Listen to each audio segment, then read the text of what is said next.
দর্শক, mercantile bank presence promises মনের কথা অনুষ্ঠানে আমি নুহাত সাম সবাইকে আমন্ত্রণ জানাচ্ছি। ঈদের আগে ও ঈদের পরে করোনা সংক্রমণের হার বাড়তে পারে এমন ধারণা করেই সরকারি নির্দেশনা ছিল সামাজিক দূরত্ব বা শারীরিক দূরত্ব মেনে চলার, কিন্তু আমরা কতটুকু মানতে পেরেছি? আমরা নিজেরাই কি নিজেদের বিপদ ডেকে আনছি, নাকি আমরা করোনাকে তোয়াক্কা না করে বীর দর্পে দিন যাপন করছি? যাই হোক, করোনা যদি পজিটিভ হয় তাহলে কি করবেন, সাইকোলজিক্যাল কি সমস্যা হতে পারে, আর সেটা মোকাবেলা করার জন্য কি করা উচিত, এই বিষয়গুলো নিয়ে আমাদের আজকের পর্বটিতে আলোচনা করা হবে। দর্শক, মার্কেন্টাইল ব্যাংক নিবেদিত প্রমিসেস মনের কথা অনুষ্ঠানের আজকের আলোচনার বিষয় করোনা রুখতে সামাজিক দূরত্ব ও করণীয়। স্টুডিওতে আমন্ত্রণ জানিয়েছি মকসুদ মালিক, সাইকোথেরাপিস্ট, মনোবিজ্ঞানী, এবং মিম সাবিহা সাবরিন, করোনাজয়ী বিউটি ব্লগার ও মেকআপ আর্টিস্ট। কেমন আছেন আপনারা? জি, ভালো আছি। আপনি কেমন আছেন? জি, আলহামদুলিল্লাহ ভালো থাকার চেষ্টা করছি। এই পুরো কোভিড-19-এর সময়টা, প্যান্ডেমিকের এই সময়টাতে আমরা যে বিষয়টি বারবার করে এনেছি বা তুলে আনার চেষ্টা করেছি, বুঝিয়েছি মানুষকে, সেটা হচ্ছে শারীরিক দূরত্ব। তার কিছুদিন পর আমরা বলেছি সামাজিক দূরত্ব। দুটোর মধ্যে কিন্তু একটু কনফিউশন আছে এবং দুটোর মধ্যে পার্থক্য আছে। আমি ভাইয়ের কাছে একটু জানতে চাইবো, শারীরিক দূরত্ব এবং সামাজিক দূরত্ব, এই দুটোর মধ্যে পার্থক্য কোথায়? অনেকেই দুইটা জিনিসকে ইউজ করে বা ব্যবহার করে থাকে, যে সামাজিক দূরত্ব অথবা শারীরিক দূরত্ব। এখন আমরা মানুষ তো আমরা সামাজিক জীব, তাই না? আমরা আসলে এইটা মেনটেন করতে গিয়ে কিন্তু আমাদের পারস্পরিক যে একটা বিষয় রয়েছে সেটা কিন্তু খুবই গুরুত্বপূর্ণ। অবশ্যই। তো সেই গুরুত্বপূর্ণ বিষয়টা যখন একটা ক্ষুদ্র ভাইরাস আমাদেরকে বলছে যে তুমি সেটা মেনটেন করতে পারবে না, তখনই কিন্তু আমাদের মধ্যে একটা প্রেশার চলে এসছে। এবং প্রথম থেকে কিন্তু সেটা আমরা ফিল করেছি। আর বিশেষ করে আমাদের যে কালচারাল যে একটা বিষয় রয়েছে, আমরা কিন্তু এই জিনিসটাকে খুব উপভোগ করি। সামাজিকভাবে গ্যাদারিংগুলো রয়েছে আমাদের, আমরা একত্রিত হই। আমরা যখন অফিসে যাচ্ছি তখনও কিন্তু একটা গ্যাদারিং হয়েছে। আমরা স্কুল কলেজ যেখানে যাচ্ছি না কেন, আমাদের কিন্তু একটা সমাবেশ ছিল। মূলত প্রথম যে কথাটা হয়েছে যে এই জিনিসটাকে মেনটেন করাটা খুবই জরুরি। তো এই জিনিসটা মেনটেন করতে গেলে আমি তো মানুষ, তো আমার যে ফিজিক্যাল যে কন্ডিশন রয়েছে, তাহলে সেটাকে যদি ডিস্টেন্স করতে না পারি তাহলে তো সে সামাজিক দূরত্ব হচ্ছে না। তবে এইটার সাথে আরেকটা বিষয় হচ্ছে, যখন আমি শরীরের কথা বলছি তখন একটা জিনিস খুবই নৈকট্যপূর্ণ, সেটা হচ্ছে মানসিক অবস্থান। আমাদের এই জায়গাটা একটা ফাইট চলে আসে। তখন দেখা যায় কি যে আমরা আমাদের সামাজিক দূরত্বের সাথে মানসিক বিষয়টাকে একটা প্রতিপক্ষ বা ভার্সেস হিসেবে দাঁড় করিয়ে দিই, এবং আমরা ভাবি যে সামাজিক দূরত্ব মানে আমরা বোধহয় সবকিছু থেকে আইসোলেটেড হয়ে গেছি। আসলে কিন্তু তা না। এই যে আমরা এখানে বসে আছি, আপনি চাইলে কিন্তু এখন মনটাকে কোথায় নিয়ে যাবেন কেউ কিন্তু সেটাকে ধরে রাখতে পারবে না। তাহলে সামাজিক যে দূরত্বের বিষয়টা বলা হয়েছে, আমরা গ্যাদারিং থেকে দূরে আছি কে? আমার শরীরটা, কিন্তু আমার মন কিন্তু দূরত্ব না রাখলেও চলে। এখন অনেক ধরনের মাধ্যম রয়েছে যে আমরা মনের কানেকশনগুলো করতে পারি। তাহলে আমরা শব্দটা যাই বলি না কেন, সামাজিক দূরত্ব বলি বা শারীরিক দূরত্ব বলি, এই দুইটার মধ্যে আমরা যাতে এত বেশি ডিভাইড না করে আমরা এই ভাইরাসটাকে প্রতিহত করার জন্য, আপাতত তো কোনো ধরনের মেডিসিন আবিষ্কার হয়নি যে আমি টিকা নিয়ে নিব, তাহলে আমাদের এই জিনিসটাকে কিছু সময়ের জন্য হলেও মেনটেন করা প্রয়োজন। আসলে আমাদের কাছে শারীরিক দূরত্ব, সামাজিক দূরত্ব বা যে মনের দূরত্ব, এই তিনটি কিন্তু আসলে একই রকমই মনে হয়। আর এই তিনটার মধ্যে আমরা কিন্তু খুব একটা পার্থক্য করতে পারিনি। এই জায়গা থেকে আমি একটু আপুর কাছে জানতে চাইবো। আমরা জানি আপনি একজন করোনা যোদ্ধা, করোনাকে আসলে জয় করে পর্যন্ত এসেছেন। আপনার এই জার্নিটার কথা আমি একটু জানতে চাইবো। ঠিক আসলে কখন বা কোন সময় আপনি এটা বুঝতে পারলেন যে আপনি কোভিড-19 পজিটিভ? আমি কোভিড-19 পজিটিভ বুঝতে পেরেছি হচ্ছে, ক্লিনিক্যালি বুঝতে পেরেছি হচ্ছে জুন মাসের 31 তারিখে আমি যে রেজাল্ট কোভিডের টেস্ট দিয়েছি সেটার মাধ্যমে। কিন্তু এর আগে জাস্ট গত রোজার ঈদের একদিন আগে আমার বাসায় আমার হাজব্যান্ডের জ্বর আসে। তো তখন যখন তার জ্বর আসে তখনই আমি আমার ছেলেকে আমার পাশের বাসায় আমার মার বাসায় পাঠিয়ে দিই। এবং তখন থেকে আমি চিন্তা করি যেহেতু ওর জ্বর আসছে, গলা ব্যথা, সো আমরা আইসোলেশনে চলে গিয়েছি। তো তখন থেকেই আমি ওর সাথে একসাথে ছিলাম যে ওর যেহেতু হয়েছে সো আমারও হতে পারে। সো আমরা দুজন একসাথেই কোভিডের বিরুদ্ধে এই জার্নিটা শুরু করি। জি, আমার কাছে মনে হয়েছে এবং আমি বিশ্বাস করি কোভিডটা হচ্ছে আমাদের সাহস, সচেতনতা, এই দুইটা, এবং আমাদের সহমর্মিতা একজন আরেকজনের সাথে, এইটার মাধ্যমে আমরা কোভিডকে অনেক দ্রুত জয় করতে পারবো। সিমটমসগুলো ধরা পড়ার কতদিন পরে আপনারা টেস্টটা করেছেন? আমরা 8 দিন পরে। 8 দিন এর মাঝখানে কিন্তু প্রথম দিন থেকে আমরা মেডিসিনে চলে যাই। ওর যেদিন প্রথমে জ্বর আসে সেই দিনই হচ্ছে ঢাকা মেডিকেলের ডক্টররা যে অলরেডি সাজেস্ট করেছে আমরা সেই প্রেসক্রিপশন অনুযায়ী যাই এবং আমরা নাপা খেতে থাকি। জ্বরটা বেশি দিন থাকে না, 2 দিন কি 3 দিন জ্বর। সো ও বললো যে হয়তো বা আমার নর্মাল জ্বর হয়েছে, সো ইটস ওকে, আমি আমার বাচ্চাকে নিয়ে আসি। সো আমার তখন মনে হয় যে না, আমি রিস্ক নিব না, আগে 14 দিন আমি আইসোলেশন পার করবো, পরে আমি আমার বেবিকে নিয়ে আসবো। সো 3 দিনের মাথায় যখন আমার জ্বর এসেছে তখন আমি বলতেছি না, ইটস নট রেগুলার জ্বর, কিভাবে কেন আমারও সেই সেম গলা ব্যথা হবে। জি। সো আমরা এর মাঝখানে খেতে থাকি হচ্ছে যা বলা হচ্ছে গরম পানি। প্রচুর আমি খেয়েছি হচ্ছে প্রতি ঘন্টায় গরম পানি জি। খাওয়া শুরু করি, এবং মশলা চা, যেটা হচ্ছে আমরা আদা, লবঙ্গ, লং, গোলমরিচ, এরপরে হচ্ছে কালিজিরা সব কিছু ভালো করে জাল দিয়ে একটা চা খাই, যেটা মোটেও খেতে একটু ভালো না। এক মগ চায়ের ভিতরে আমি একটা আস্ত লেবু আচ্ছা, আর মধু দিয়ে এটা খাই, আর হচ্ছে প্রচুর লেবু খেয়েছি। এই যে সোশ্যাল ডিসটেন্সটা আসলে কিভাবে মেনটেন করেছেন? হ্যাঁ, আমাদের সোশ্যাল ডিস্টেন্স ছিল, কিন্তু মনের ভিতরে দূরত্বটা ছিল না। আমার ভাইয়ার কথাটা হ্যাঁ। আমি একদমই একমত। মার বাসা থেকে বাসায় খাবার দিয়ে যেত আমাদের ডাইনিং টেবিলে। জি। ডাইনিং টেবিলে খাবার দিয়ে ওরা চলে যেত, আমরা আমাদের রুম থেকে বের হয়ে ডাইনিং টেবিলে খেতাম। খাওয়া দাওয়া করার পরে আমরা নিজেরাই শারীরিক অসুস্থতার পরেও সবকিছু ধুয়ে রাখতাম। ওরা মাস্ক পরে, গ্লাভস পরে আমার জি। বাসায় এসে জিনিসপত্র নিয়ে গিয়ে আবার ওরা ধুয়ে ফেলতো। খাওয়ার পরে আমাদের ডাইনিং টেবিলটাকে খুব ভালোভাবে স্যানিটাইজ করে Properly, মুছে হ্যাঁ, ফেলতাম। clean করা। এরপরে হচ্ছে পুরো ডাইনিং টেবিল এবং ডাইনিং স্পেসের সমস্ত কিছু সব কিছু স্যানিটাইজার ইউজ জি। করতাম। এরপর হচ্ছে ওরা যে আমার আমার দরজা দিয়ে ঢুকবে, সেই দরজার হ্যান্ডেল, ঘরের বাইরের সাইডের, ঘরের ভিতরের সাইডের, ইচ অ্যান্ড এভরিথিং আমরা স্যানিটাইজ করতাম। জি। এমনকি যে আমরা ওয়াশরুমে যাব, ওয়াশরুমের দরজাটাও হচ্ছে আমরা স্যানিটাইজ করতাম। মানে যে জায়গাগুলোতে আসলে সচেতন থাকা উচিত, সতর্ক হওয়া উচিত, হ্যাঁ। প্রত্যেকটি জায়গা কিন্তু আপনারা মেনটেন করেছেন। এবং এটা প্রত্যেকটি কিন্তু জায়গা। আসলে ভাইয়া অনেকের জন্য একরকমের সমস্যা, যে সামাজিক দূরত্ব মেনটেন করা। যারা করোনা পজিটিভ হচ্ছে বা করোনা পজিটিভ না, তাদের জন্য মানে আমরা বাঙালি হিসেবে, আমাদের এই জাতি হিসেবে আসলে আমাদের জন্য সামাজিক দূরত্ব মেনটেন করাটা আসলে একরকমের সমস্যা হয়ে দাঁড়িয়েছে। আপনার কাছে কি মনে হয়, আপনার জায়গা থেকে আপনি কিভাবে দেখছেন বিষয়টি? আমি যদি এভাবে বলি যে একটা নিউবর্ন বেবি হওয়ার পরে তার বেঁচে থাকাটাই কিন্তু অনেকটা কঠিন হয়ে দাঁড়ায়, কারণ সে এমন একটা এনভায়রনমেন্টে আসে, কিন্তু তাকে যদি 6 মান্থ পর্যন্ত একটু চর্চা করা যায়, তারপরে কিন্তু সার্ভাইভ করে যায়, তখন মৃত্যু হারও কমে যায়। আমরা বলি না, এটা একটা এক্সাম্পল হিসেবে বলেছি। এখন এই কোভিড-19টা তো আমাদের জন্য নতুন, এখন এইটারও কিন্তু কিছু স্টেজ যাবে। আপনি জি। দেখেন যে প্রথম যে শুরু হয়েছিল আর আজকে আমরা যে অবস্থান আছি, কিছু সেটেলমেন্ট তো এসছে, একদম। এখন সবারই কন্ট্রিবিউট কিন্তু রয়েছে। হ্যাঁ। তো আমাদের কিছু কিছু বিষয় রয়েছে যে আমরা যদি সাময়িক সময়ের জন্য কিছু স্যাক্রিফাইস করি, সেটা কিন্তু লং টার্মে সেটা একটা মানে প্রস্ফুটিত ফুলের মতো হবে, মানে প্রথম কলিটা আর কি ফুল ফুটবে। এখন আমাদের সেই জায়গাটায় কালচারাল যাই কিছু থাকুক না কেন, কখনো কখনো এই জিনিসগুলোকে আসলে মেনটেন করতে হয়। আমরা কিন্তু সবাই ভাবছি যে আমরা বাধ্য, আসলে কি বাধ্য নাকি আমার বেঁচে থাকাটা জরুরি, প্রয়োজন। আমাকে প্রয়োজন, সেটা সেই জায়গাটা কিন্তু আমাকে এ করতে হবে।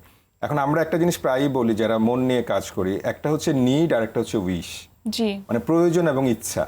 তাহলে যখন আমরা এই ধরনের আমার বেঁচে থাকাটাই একটা মানে প্রশ্নবোধক হয়ে দাঁড়াচ্ছে, আমরা যখন এটা ভাবছি যে এটা আমার জন্য হানিকর হতে পারে, তখন আমি আমার উইশগুলোকে গুরুত্ব দিব নাকি নিডটাকে গুরুত্ব দিব?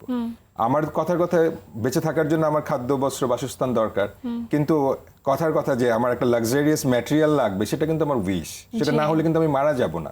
বেঁচে থাকার জন্য প্রথমত জীবনটা Yeah, প্রয়োজন। সেইটা দরকার। তাহলে এই যে আপনি বলেছেন, তাহলে আমাদের যে সামাজিক দূরত্বটা মেনটেন করাটা এখন নিড, নাকি আমি আমার যে আগে গল্প করতাম, আড্ডা দিতাম, সেগুলো উইশ ছিল, সেগুলোকে হ্যাঁ। পূরণ করব।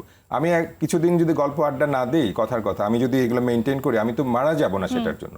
কিন্তু আমি যদি এই কোভিডকে প্রতিরোধ করার জন্য আমি যদি এটা মেনটেন না করে আমি যদি আক্রান্ত হই, তাহলে সেটা আমার তো একটা সাফারিং হবে। এবং অবশ্যই। কিছু কিছু বিষয় রয়েছে যারা শুধু আমার জন্য না, আমার আশেপাশের যারা মানুষগুলোর রিস্কি জন্য সিচুয়েশনে রয়েছে, আমরা বলছি যে কিছু রোগ যাদের দীর্ঘদিন ধরে রয়েছে তাদের জন্য সেটা রিস্ক। তাহলে প্রথম কথা হলো সেলফ একটা বিষয় রয়েছে। জি। আমার উইশকে পূরণ করতে গিয়ে আমি কিন্তু আদার্সকে ইনভলভ করে ফেলছি, রিস্ক হিসেবে তাকে তৈরি করে ফেলছি।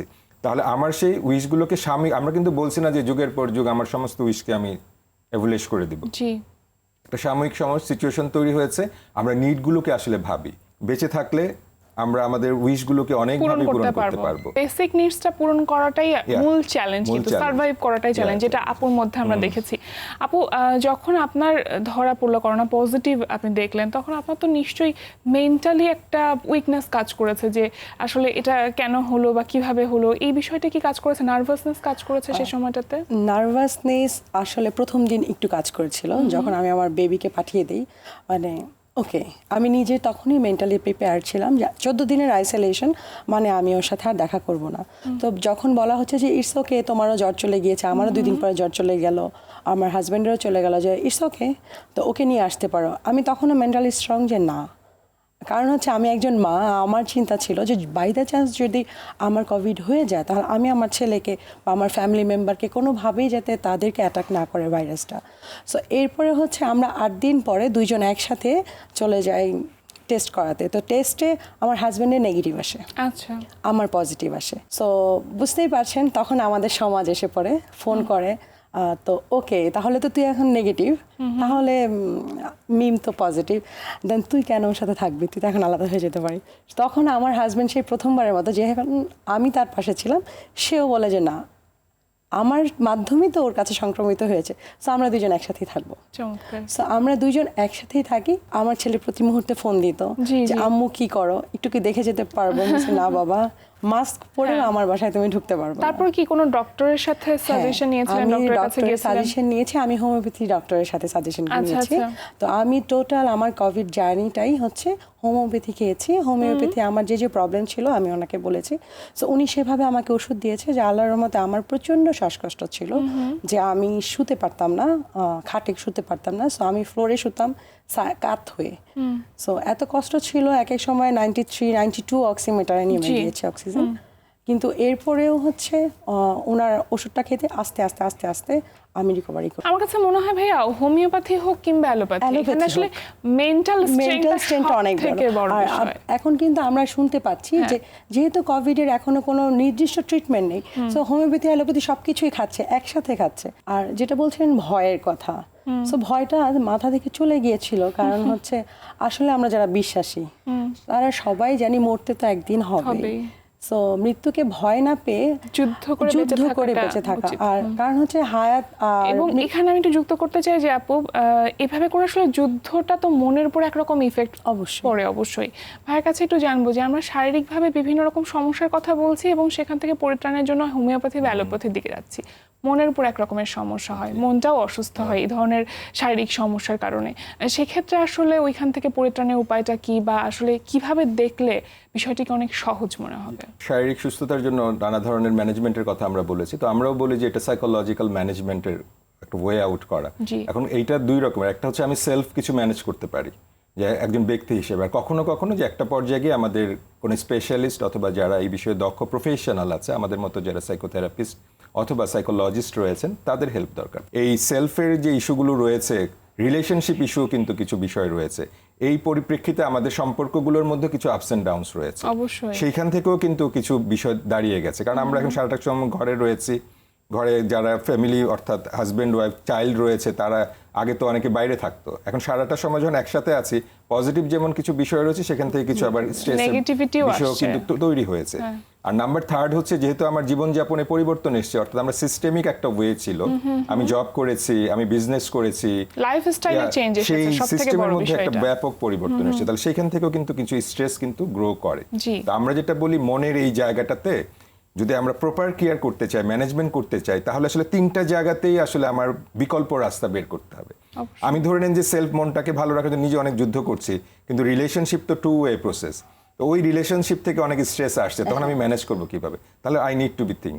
আমার হয়তো জীবন জীবিকা হলো সিস্টেম থেকে আসতো, এখন সেটা যদি আমি বিকল্প কোনো কিছুর কথা না ভেবে আমি সেই রিলেশনশিপও ঠিক করলাম, আমার সেলফকে একটু ডেভেলপ করলাম, কিন্তু আমার আর্নিং বা যে বৈষয়িক অর্থে বেঁচে থাকার জন্য কিছু দরকার সেটা আমি ছেড়ে দিলাম, তাহলে কিন্তু হবে না।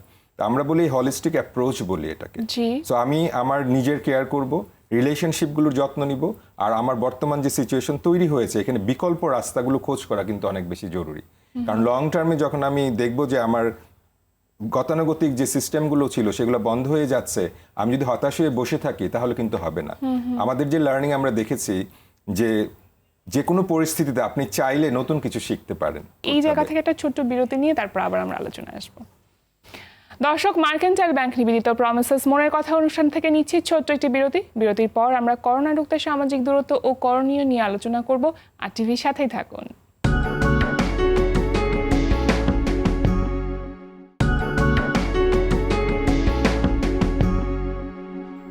বিরতির পর সবাইকে স্বাগত মার্কেন্টাইল ব্যাংক নিবেদিত প্রমিসেস মনের কথা অনুষ্ঠানে। আপনার কাছে একটু জানতে চাইবো যে এই যে আমরা সামাজিক দূরত্বের কথা বলছি, আপনি যেহেতু একজন কোভিড-19 ফাইটার, একটা স্টিগমা তো কাজ করছে, এটা তো অস্বীকার করার কোনো উপায় নেই। আপনারা কি অবশ্যই। ধরনের কোনো পরিস্থিতির সম্মুখীন হয়েছেন যেখানে আসলে সোসাইটি থেকে আপনাদেরকে স্টিগমাটাইজ করা হয়েছে বা এরকম কিছু?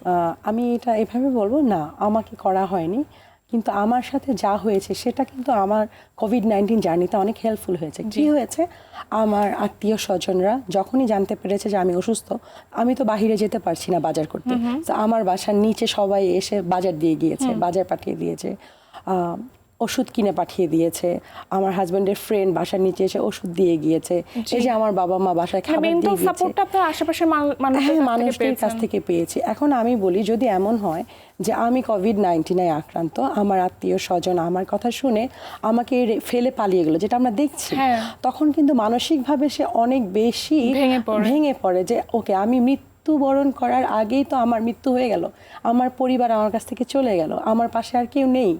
আসলে কিন্তু সবসময় আমাদের মেন্টালি সাপোর্ট যোগায় আমাদের ফ্যামিলি, আমাদের আশেপাশের মানুষজন। তো তারা যদি একটু সহানুভূতির দৃষ্টিতে তাকায় যে যে কোনো সময় কিন্তু তারাও কোভিডে আক্রান্ত হতে পারে, এটা কিন্তু এমন না যে কারো কোনো গুনাহ এটা কোনো করেছে, অপরাধ না। অপরাধ না। মানুষ এখন কিন্তু অনেকে বলছে যে হয়তো আমার অনেক পাপ, হ্যাঁ। দ্যাটস ওয়াই এটা হয়েছে। আমি কিন্তু সেটা একবারও ভাবিনি। আমাকে একজন জিজ্ঞেস সৃষ্টিকর্তা হয়তো করেছে, পানিশমেন্ট দিচ্ছে এরকম কিছু আমাকে অনেকে একজন ভাবছে। আমাকে এই কোশ্চেনটা জিজ্ঞেস করা হয়েছিল যে আমি হিজাব করি, এরপরে তো আমার কোভিড হয়েছে। So আমি উত্তর দিয়েছি যে আল্লাহ কিন্তু বলেছে মানুষকে আল্লাহ অসুস্থতার মাধ্যমে পরীক্ষা করে। তো আমার হয়তো বা এই অসুখের মাধ্যমে আল্লাহ আমাকে পরীক্ষা করেছেন, এবং এই পরীক্ষার মাধ্যমে, এটা থেকে উত্তরণের মাধ্যমে হয়তো আমার কিছু গুণাখাতাও কমে যাচ্ছে। সো বিশ্বাসটা রাখতে হবে, পজিটিভ, বি পজিটিভ। ভাইয়ের কাছে একটু জানতে চাইবো যে সামাজিক দূরত্বটা যদি আমরা পজিটিভ ওয়েতে মেনটেন করতে চাই, সেক্ষেত্রে আমাদের করণীয় কি কি করতে হবে? যে আমার যে রুটিন ছিল সেখানে আসলে বৈচিত্র্যতা নিয়ে আসে। কথার কথা, আমি হয়তো বা সকালবেলা হাঁটতে যেতাম, আমার হয়তো বা বিকালবেলা হাঁটতে যেতাম, এখন তো আমি পারবো না, কথা পারছি না কোনো, তাহলে কি করবো? আমরা কিন্তু বাসায় এক্সারসাইজ করতে পারি। একদম সিম্পল উদাহরণ হিসেবে যদি বলি, শরীরের কথা যদি বলি, আমাকে এই করতে হবে। মনের বিষয়গুলো হচ্ছে যে আমরা হয়তো বা যাদের সামর্থ্য ছিল তারা আমরা বিভিন্ন জায়গায় গ্যাদার করেছি, এখন তো পারছি না, তাহলে সেইটা এখন আমরা সোশ্যাল যে অনেক মিডিয়া রয়েছে, অথবা আমার পরিবার পরিজন যে রয়েছে, তাদেরকে কিন্তু একটা সময় আমি সময়ের অভাবে সময় দিতে পারিনি। এখন কিন্তু আমার সেই স্ট্রাকচারটা রয়েছে। আমার কিন্তু দিনের 24টা ঘন্টা ছিল, ওইখান থেকে কিন্তু কোভিডের জন্য এটা 22 ঘন্টা হয়ে যায়নি, ওটা কিন্তু 24 ঘন্টায় আছে। তাহলে আমি যে অফুরন্ত সময়টা পাচ্ছি, সেইটা আসলে কিভাবে ইনভেস্ট করতে পারি। সো আমি কোয়ালিটি টাইম, এবং সেটা অনেক সময় দিতে হবে, নট নেসেসারি, সময়টা বিভাজন করে আমি আমার যারা পরিবার পরিজন রয়েছে, অথবা যাদের সাথে আমার দীর্ঘদিন যোগাযোগটা বিচ্ছিন্ন হয়ে গেছে, আমি সেটাকে আস্তে আস্তে ডেভেলপ করতে পারি। প্রতিদিন 1 মিনিট, 2 মিনিট, 5 মিনিট সময় নিয়ে কথা বলতে পারি। আমরা বলছি যে ইনডোর গেমের অনেক ধরনের অ্যারেঞ্জমেন্ট কিন্তু আমাদের জীবনে ছিল, আমাদের প্রজন্ম যারা, আমরা কিন্তু অনেক কিছু এনজয় করেছি। এখন আমি বাইরে গিয়ে আমার খেলতে হবে, নট নেসেসারি, আমরা সেই জিনিসগুলো কিন্তু এখন ইন্ট্রোডিউস করতে পারি। আমরা যারা সাইকোথেরাপিস্ট, আমি জানি না, আমি বিলিভ করি যে every negative things is a positive side. মানে প্রত্যেকটা নেতিবাচক দিকের একটা ইতিবাচক বিষয় কিন্তু রয়েছে। সেই ইন্টেনশনটা খুঁজে বের করতে পারলে আমরা কিন্তু সেটার একটা প্রোডাকশন করতে পারি। এবং এমন অনেক এক্সারসাইজ রয়েছে, আমরা যোগা করতে পারি ঘরে বসে, আমরা সেই বিষয়গুলোকে মেনটেন করতে পারি। 2 হচ্ছে, বলেছিলাম, রিলেশনশিপগুলোর একটু যত্ন নেওয়া। আমি মানে উদাহরণও দিই যে এখন যদি কথার কথা আমি একটা ছোট্ট টবের মধ্যে এই সময়টুকুর জন্য একটা বৃক্ষরোপণ করে নার্চার করি, 4 মাসে কিন্তু সেটা অনেক ডেভেলপ হয়েছে। আমরা কিন্তু এটা ভিজুয়াল দেখতে পাচ্ছি। তাহলে আমাদের সম্পর্কের যে গ্যাপগুলো ছিল, সেটা হাজব্যান্ড ওয়াইফ হতে পারে, মা বাবার সম্পর্ক হতে পারে, বন্ধু বান্ধব হতে পারে, নিজেদের ইনলজ এর মধ্যে এখানে হতে ভাই পারে। আমি একটু বলি যে দীর্ঘ সময় আসলে এই সম্পর্কগুলোর সাথে থাকতে থাকতে, যেহেতু আমরা এইভাবে ইউজ টু না, আমাদের লাইফস্টাইল বা লাইফের স্টাইলের প্যাটার্নটা ডিফারেন্ট ছিল, থাকতে থাকতে কিন্তু সমস্যাও হচ্ছে আসলে রিলেশনশিপগুলোতে। এখন এটা হচ্ছে যে বলেছেন একটু আগে, হুইচ ইজ ভেরি ইম্পর্টেন্ট, যে ইতিবাচক দৃষ্টিভঙ্গি। এখন আমি যদি ভাবি যে প্রত্যেকটা, বলা হয় যেটা নেতিবাচক, প্রত্যেকটা সমস্যা সমাধান করার পরে ওইখানে একটা সমস্যা খুঁজে বের করা। এখন আমার সমস্যা হচ্ছে আমার সময় অফুরন্ত, সেইটা আমি ম্যানেজ করলাম, সম্পর্কতে দিতে গেলাম, গিয়ে আবার ভাবলাম যে বেশি সম্পর্কের মধ্যে জড়িয়ে গেলে আবার বোধহয় তার মানে মনোভাবটাকে কিন্তু পরিবর্তন করতে হবে। এবং আমরা কিন্তু এই জায়গাটা থেকে যে আমরা আশাবাদী যে আমরা একটা সময় গিয়ে আমাদের নিউ নর্মাল লাইফের কথা আমরা বলছি, আমরা কিন্তু সেই জায়গায় যাব। তাহলে যাওয়ার আগে যদি কিছু ইনভেস্টমেন্ট সম্পর্কের মধ্যে থাকে, সেটা মিটিয়ে নেওয়ার কিন্তু একটা বিষয় রয়েছে।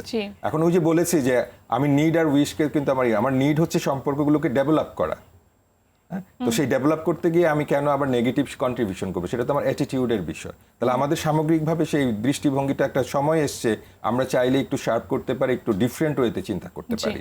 আমরা বলি প্রত্যেকটা মানুষের মধ্যে ক্রিয়েটিভিটি আছে, বলা হয়ে থাকে সৃষ্টিকর্তা যাকে সৃষ্টি করেছেন তার ভিতরে একটা সফট স্কিল দিয়ে দিয়েছে। এখন কিন্তু সময় এসছে আপনাকে প্রুভ করা। এই জায়গা থেকে আমি আপুর কাছে একটু জানতে চাইবো যে কোভিড-19 সাথে আপনারা যখন যুদ্ধ করছিলেন সেই সময়টা আসলে আপনাদের টাইমগুলো আপনারা কিভাবে স্পেন্ড করতেন? কোভিডে দেখা যায় শরীরটা এত ক্লান্ত হয়ে গিয়েছিল, আমরা যে মোবাইলে কথা বলবো, আরেকজনের সাথে কথা বলবো, সেটা সময় ছিল না, স্ট্রেংথ ছিল না। সো আমরা দুজনকে সময় দিয়েছি। একটা বিষয় আমি জানতে চাইবো যে আপনাদের ফুড হ্যাবিটটা কেমন ছিল, কি ধরনের খাবার খেতেন? আমরা খেয়েছি পুষ্টিকর খাবার। আমি বলবো আমাদের ফুড হ্যাবিটে আমরা রেখেছি দুধ, ডিম, অবশ্যই প্রতিদিন 2টা ডিম খাওয়া উচিত, দুধ রাখা উচিত, ফ্রুটস খাওয়া উচিত। আমরা আনারস, আম, প্রচুর লেবু এবং মালটা এগুলো খেতাম। আর আপনারা যারা ডাব খেতে পারবেন তারা ডাব খেতে পারেন, এবং পারলে মুরগির স্যুপ খাওয়া উচিত, লিকুইড খাবার খেতে পারেন। সবচেয়ে বড় কথা পুষ্টিকর এবং প্রোটিন সমৃদ্ধ খাবার, যেটাতে আমাদের শরীরের ইমিউনিটি সিস্টেমটা আরো বেশি স্ট্রং হয়। কারণ আমাদের যেই ইমিউনিটিটা আছে সেটা কিন্তু অলরেডি কোভিডের সাথে লড়াই করছে। তো অবশ্যই সেই সময় আমাদেরকে আরো কিছু ইনপুট দিতে হবে আমাদের শরীরে, যাতে আমাদের ইমিউনিটিটা কোভিডের সাথে ফাইট করে এটা আরো সামনে যেতে পারে। আপনাদের মনের উপর কি ধরনের ইফেক্ট পড়েছে যে এতটা দিন ধরে আসলে এতগুলো মানুষ থেকে বিচ্ছিন্ন হয়েছে, মানে কাছের মানুষ? এটা খুবই কষ্টকর। এক এক সময় আমার নিজের খুব কষ্ট হতো, কারণ বড় একটা লং গ্যাপ, আমি আমার বাচ্চাকে দেখতে পাচ্ছি না, কাউকে দেখতে পাচ্ছি না, ঘরে বাবা মা মানে সবকিছু মানসিকভাবে খুব কষ্টদায়ক ছিল। এই যে মানসিকভাবে যে প্রভাবটা পড়ে সেটা কিন্তু ভাইয়া সহ্য করাটা একটু কঠিন। এটা আসলে মানে এই প্রভাবগুলো কি ধরনের হতে পারে, বা এই প্রভাব আসলে কাটিয়ে ওঠার উপায়গুলো কি? প্রথম কথা হলো যে আমরা বলি যে যখন আপনার স্ট্রেস হয় তখন এই প্রভাবটা আসলে আমরা বলি 5টা জায়গায় পড়ে আর কি। প্রথম কথা হচ্ছে যে শরীরে পড়বে, মনের মধ্যে পড়বে, আমার আচরণে পড়বে, যে আমরা হয়তো চুপচাপ হয়ে গেছি, মানে একটা সময় ডিপ্রেশন আমরা বলি, সেখানে হতে পারে। নাম্বার 3 হচ্ছে বিলিফ সিস্টেম। ওই যে আমাদের নানা ধরনের মিসআন্ডারস্ট্যান্ডিং হবে, আমাদের বিলিফ সিস্টেমের মধ্যে সেটা ফাইট করবে, নিশ্চয়ই কোনো পাপ করেছিলাম, নিশ্চয়ই কোনো করেছিলাম, এই কারণে আমার এটা হয়েছে, আমি বোধহয় বাঁচবো না, আমাকে দিয়ে বোধহয় হবে না, এই ধরনের বিষয়গুলো রয়েছে, হতাশা কাজ করে। আর নাম্বার 5 তো জানি যে প্রোডাক্টিভিটিটা কমে যায়। তাহলে দেখেন শরীর, মন, আচরণ, বিশ্বাস এবং কাজের ক্ষেত্রে কিন্তু প্রভাব ফেলে সবকিছুর উপরে। এইটা একটা বড় একটা বিষয়। আমরা অনেক সময় অনেকগুলো বিষয়কে গুরুত্ব দেই না। তো আমি মনে করি যে প্রত্যেকটা বিষয়কে কোনো না কোনোভাবে অ্যাড্রেস করা প্রতিদিন। আমি যে শুধু মনের যত্ন নিব তা না, ওই উনি বলেছেন যে আমার শরীরের যত্নটাও কিন্তু, কারণ মন এবং শরীর অতপ্রতভাবে জড়িত। 3rd হচ্ছে যে যদি আমি শরীর মনের যত্ন নেওয়ার জন্য ম্যানেজমেন্টগুলো করি, ফুডের কথা বলেছে, আমরা বলছি যে আনন্দর জায়গাগুলো ক্রিয়েট করা, তাহলে দেখবেন যে আপনার আচরণটা অ্যাজ ইউজুয়াল আবার হচ্ছে। নাহলে আমরা অনেক সময় রেগে যাই, কারণ আমার যখন মানসিকভাবে আমি অনেক বেশি স্ট্রেসে থাকি, খারাপ লাগছে, হয় আমি অকারণে রেগে যেতে পারি, অথবা খুব চুপচাপ হয়ে যেতে পারি। আর হচ্ছে যে আই এম ক্যাপাবল, আমরা একটা কথা বলি, শি ইজ ক্যাপাবল, মানে আমি এই যে ক্যাপাবল বলছি, আমি নিজেকে বলছি আমি ফাইট করতে পারবো, এই জায়গাটা আমরা এটাকে বলি, অনেক সময় শব্দটা রয়েছে অটো সাজেশন বলি, যে আমি বড় হয়েছি যথেষ্ট, যে আমি যথেষ্ট শক্তিশালী, আমি পাওয়ারফুল, আমাকে দিয়ে হবে। তাহলে আপনি যখন এই পজিটিভ চিন্তাগুলো করবেন, অটোমেটিক আপনার ব্রেনে পজিটিভ ভাইব্রেশন হবে। এটা ভেরি সাইন্টিফিক, এটা প্রুভেন। তো আমরা এই যে সময়টুকু যাচ্ছি, একটা সময় আমাদের ডাউন হতেই পারে, আমরা তো হিউম্যান বিং, আমাদেরকে টাচ করতে পারে। আমরা বলি টাচের মধ্যে হুকড না হয়ে যাওয়া, স্টাক না হয়ে যাওয়া, we need to move on. এই মুভ অনটা কারো একটু বেশি সময় লাগে, কারো একটু কম সময় লাগে, এই সময়টা আমরা দিব। কোভিডের কারণে আমাদের কিন্তু অনেক অনেক প্রবলেম ক্রিয়েট হচ্ছে। সেটার মাধ্যমে একটা কিন্তু যে নারীদের উপরে ভায়োলেন্স অনেক বেশি বেড়ে যাচ্ছে। আমার কাছে যেটা মনে হয়েছে, আমার কোভিড হওয়ার পরে আশেপাশে সবার কথা শুনে, যে আমাদের সবচেয়ে বড় প্রবলেম হচ্ছে ছেলেরা বাসায় বসে আছে, তাদের এখন কাজ নেই, সো ওরা কিন্তু প্রচণ্ড ডিপ্রেশনে চলে যাচ্ছে, যে কি হবে সামনে, অ্যাংজাইটি ডিসঅর্ডারে চলে যাচ্ছে। কিন্তু আমাদের ম্যাক্সিমাম মানুষের ভিতরে, আমাদের বাংলাদেশের ভিতরে মানসিক স্বাস্থ্য নিয়ে সচেতনতা একদমই নেই। আর ওরা যদি এমন করে যে একটা ছেলে যদি ইগো বাদ দিয়ে চিন্তা করে যে আমি আমার ওয়াইফের সাথে বাসায় আলোচনা করব যে আমার এই প্রবলেমটা হচ্ছে, বলো তো কি করা যায়। যদি আমরা আলোচনা করি স্বামী স্ত্রীতে, বা বাবা মার সাথে যদি কাজ করি, তাহলে কিন্তু আমাদের ভিতর থেকে ওই প্রবলেমটা চলে যাবে। এবং আমি যে ভাইয়া বলছে ইতিবাচক দৃষ্টিভঙ্গি, কিন্তু এখানে একটা বিষয় আছে যে সবকিছু আসলে ইতিবাচক ভাবে আমরা নেওয়ার চেষ্টা করছি, তার মানে এই না যে আমরা সতর্ক বা সচেতন হব না। না ভাইয়া, সাইকোলজিক্যাল ম্যানেজমেন্টের একটা বিষয় আছে, ছোট্ট করে যদি একটু বলতেন, যেহেতু একেবারে শেষ পর্যায়ে চলে এসেছে। আমরা যেটা বলি, মনে করেন আমরা যে কথা বলছি, ওনার কাছ থেকে আমি কিছু শুনছি, আপনার কাছ থেকে শুনছি, আমি সেটা ভিতরে নিলাম না, কাজ হবে না কিন্তু। আচ্ছা, আমি শুনেছি, ভিতরে নিলাম, কিন্তু প্র্যাকটিস করলাম না, তাহলেও কিন্তু কাজ হবে না। আমি নিলাম, ভিতরে নিলাম, প্র্যাকটিসও করলাম, কিন্তু দায়িত্বশীল হলাম না, তাহলে কিন্তু কাজ হবে না। সো তার মানে কি, আমাকে শুনতে হবে, নিতে হবে, ভিতরে নিতে হবে, ওন করতে হবে, রেসপন্সিবল হতে হবে, একটু লং টার্ম ভিশনটা থাকা প্রয়োজন রয়েছে। সাময়িক আনন্দের Yeah, চেয়ে ভবিষ্যতের আনন্দটা সেই জায়গাগুলোকে সেটাই। আমরা প্ল্যান করতে পারি। আমরা আমাদের সেই সোসাইটিতে যখন আমরা যাচ্ছি, তখন যাতে আমরা আগের মতো করে সবাই একসাথে হয়ে একদম কোনো মেনটেন না করে, আমরা একদম জমাটবদ্ধ হয়ে গ্যাদারিং গুলো না করি, সেটাই। কিছু বিষয়কে আমরা মানে প্রায়োরিটি সেট করতে পারি, আমরা যেটাকে বলি যে এই মানে এই সুন্দর গ্যাদারিং আমরা একটি কি আগামী করব। দেখার প্রচেষ্টায় বা প্রত্যাশায় আমরা এখন এই সময় কিছুটা সামাজিক দূরত্ব রক্ষা করব, করব। মেনটেন করব। অনেক অনেক ধন্যবাদ আপনাদের দুজনকে আমাদের আজকে আয়োজনে এসে সময় দেওয়ার জন্য। Thank you. আপনাকেও ধন্যবাদ। দর্শক, আজকের পর্বে আমরা করোনা রুখতে অনেক কিছু জানতে পারলাম। শুধু করোনা মহামারী নয়, মাদক, হতাশা বা দুশ্চিন্তা, যে কোনো অশান্তি বা সমস্যায় যখন আপনি পড়বেন, তখন অবশ্যই নিজেকে প্রস্তুত করতে হবে একজন সচেতন যোদ্ধা হিসেবে। মনোবল হারাবেন না, বিশেষজ্ঞদের পরামর্শ নেবেন এবং তাদের নির্দেশনা মেনে চলবেন।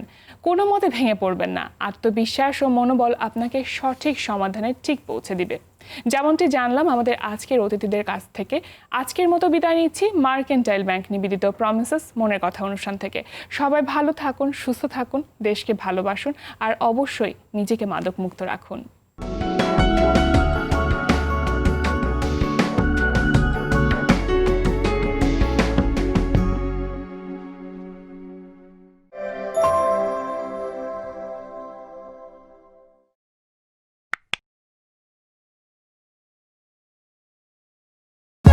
For more updates, subscribe